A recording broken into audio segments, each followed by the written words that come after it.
Creating discounts through coupons is an effective strategy to encourage your customers to buy more from your store, or to attract new customers. This makes your sales go up, but you need to measure how well this strategy is working. Therefore, you may need to know how many customers have bought products using any discount coupon. Also, you may need to know the sum of discounts delivered during the periods that these promotions last. Doing this manually in WooCommerce is a time-consuming and lengthy task, as you have to open your orders one by one to review this information. To help you with this, we want to show you how to filter all your orders with coupons applied in just a few minutes.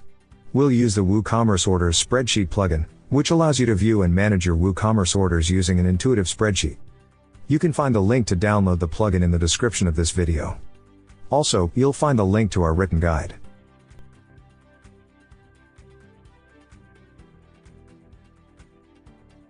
To search for all the orders where discount coupons were used, we will use the search tool. Once the tool is open, enable the advanced filters. Then select cart discount as the field key. Select greater than as the operator.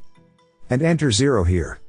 Finally, run the search, and all your orders whose cart discount is any amount other than 0, will be displayed on the spreadsheet.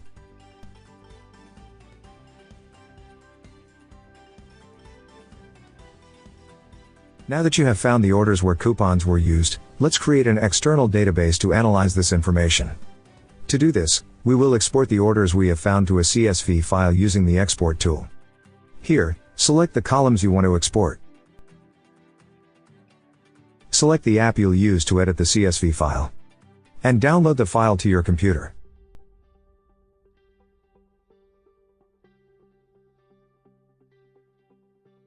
This is the CSV file containing our filtered orders in Google Sheets. Remember that you'll find a link to the written guide, and the link to download the plugin in the description of the video.